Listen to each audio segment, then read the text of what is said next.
안녕하세요. 전 세계에서 봄툰과 레진, 델리툰을 사랑해주시는 키레델러 여러분.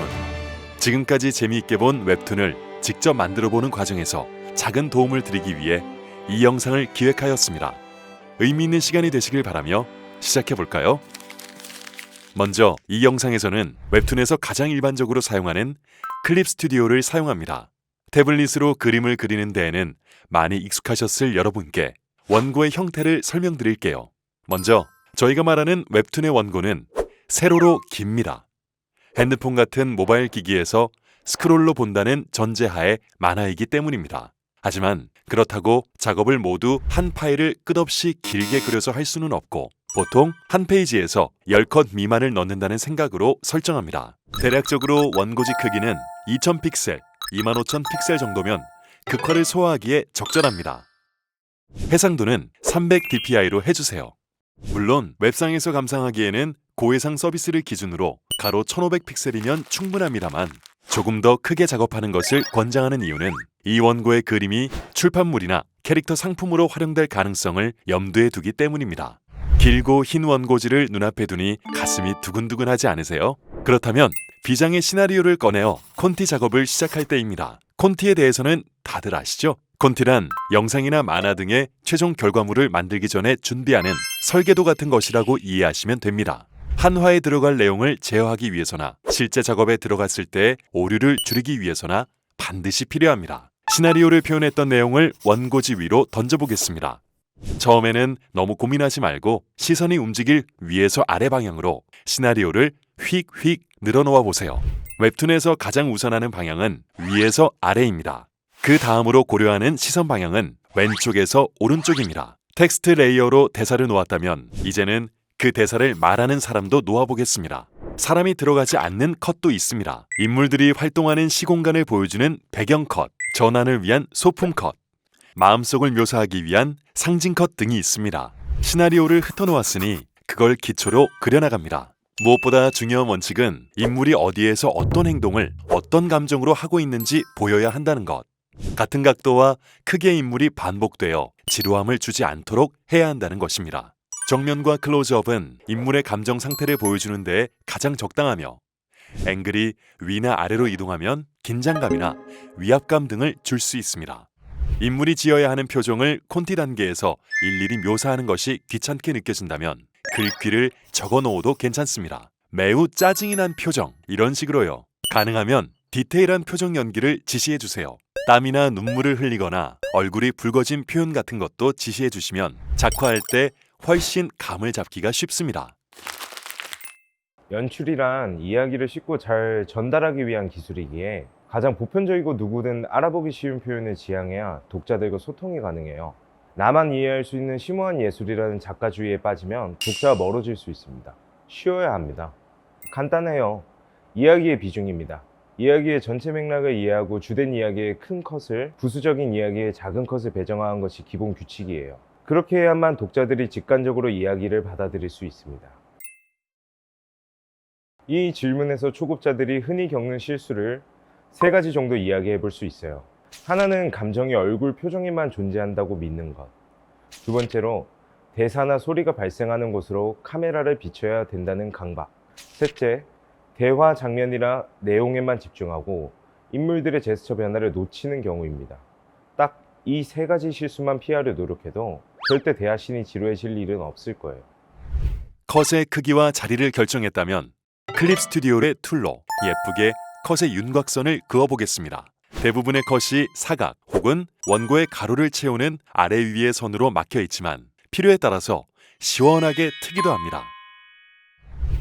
통상적으로 사용하는 막힌 컷들은 카메라 화면을 의미하며 상황을 분할적으로 잡아내 독자들을 한 편의 드라마 속으로 몰입시키기 위한 기술로서 사용됩니다. 반면에 윤곽선을 그리지 않았을 때는 한 개체가 화면에 남게 되는데요. 전체적인 상황보다 해당 대상에 집중할 수 있도록 만들어줍니다.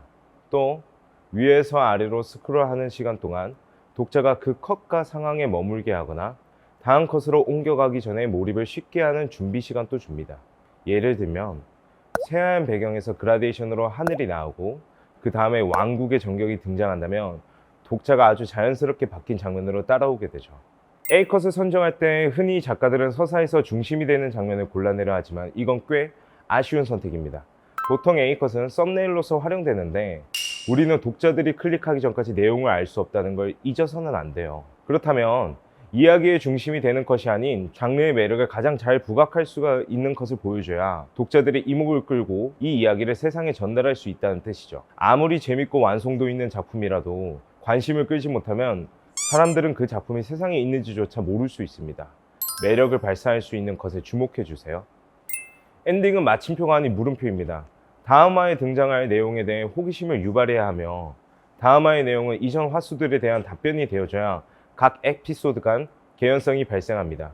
하나의 에피소드를 단위적인 이야기로 보기보단 각 화들이 서로 호흡을 주고받는다는 관점으로 접근한다면 생각보다 쉬이 해답을 찾을 수 있습니다. 영화보다는 드라마의 엔딩을 떠올려 주세요. 그래서 그 다음에 어떻게 된다는 건데 같은 감상이 나올 수 있도록 만들어 보세요. 컷 안에 그려놓은 콘티를 흐뭇하게 바라보면 이제 반쯤은 왔다는 기분이 듭니다. 하지만 아직 멀었습니다. 이제 배경과 효과에 대한 디테일한 지시도 표시해야 합니다. 콘티를 그린 사람이 직접 작화도 하는 경우 지시가 아주 디테일하지 않아도 문제없지만 분업의 경우에는 이런 것까지 싶을 정도로 자세하게 기입하는 것이 실수를 줄일 수 있습니다.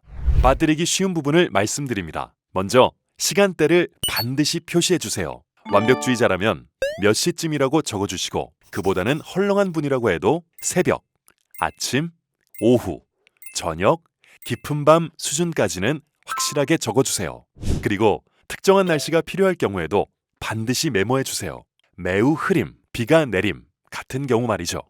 시간과 같은 수준으로 중요한 것이 공간입니다. 현재의 웹툰의 경우 이런 배경을 손으로 그리기보다는 3D를 이용하여 합성하는 경우가 압도적이므로 배경을 넣을 사람이 넣어야 할 배경을 컷마다 지정해 줍니다. 하지만 모든 컷에 꼭 배경이 들어가진 않는다는 점에 주의하실 필요가 있어요. 지나치게 많은 시각적 정보량 때문에 독자가 피로감을 느낍니다. 그렇기 때문에 원고 중에서는 때때로 실제 배경이 아닌 배경을 사용합니다. 인물의 얼굴로 컷을 대부분 채우는 클로즈업의 경우, 개그 분위기로 전환되는 경우, 인물의 심리가 시각적으로 표현되는 경우에요. 그때에는 또 그것에 맞는 배경 지시를 해줘야 합니다. 단색, 패턴, 그라데이션, 속도선, 소용돌이 등등 그 외 말로 설명하기 힘든 특정한 모양의 효과가 필요할 경우 레퍼런스를 붙여놓으시면 좋아요. 말풍선의 모양도 이 단계에서 대략적으로 결정해 놓습니다. 보통 대화하는 말이 들어가는 말풍선 외에 속마음을 얘기하는 말풍선, 특별한 내레이션이나 강조하고 싶은 말이 들어가는 프레임 등 종류가 많습니다. 특히 큰 소리를 지르거나 엄청나게 크게 강조하는 글귀가 있을 경우에는 말풍선 혹은 프레임의 크기가 커야 하고 그걸 고려해서 정해놓습니다. 효과음도 잊어선 안 됩니다. 모양과 소리, 방향과 속도를 표시하는 의성어, 의태어를 꼼꼼하게 모두 표시해주세요. 마지막으로 완성한 콘티를 읽어보면서 수정하고 싶은 부분이 있는지 살펴봅니다. 어색한 부분이 있는지, 불필요한 대사나 빠진 대사가 있는지 등등을요. 콘티 작업 마지막엔 3가지 정도 과정을 순서대로 수행합니다. 제일 먼저 콘티를 처음부터 끝까지 정독하기입니다. 가독성을 망치는 부분 또는 누락한 정보들이 있는지에 대해 검토하는 거예요. 두 번째, 지인이나 동료 작가에게 모니터링을 부탁하여 그 사람이 마우스를 멈추는 구간이 어느 부분인지 봅니다. 바로 그 부분이 독자들이 봤을 때 읽히지 않는 부분이거든요. 친분이 있는 사람들은 절대 솔직한 피드백을 해주지 않기에 독자의 리액션을 직접 유심히 관찰해야 합니다.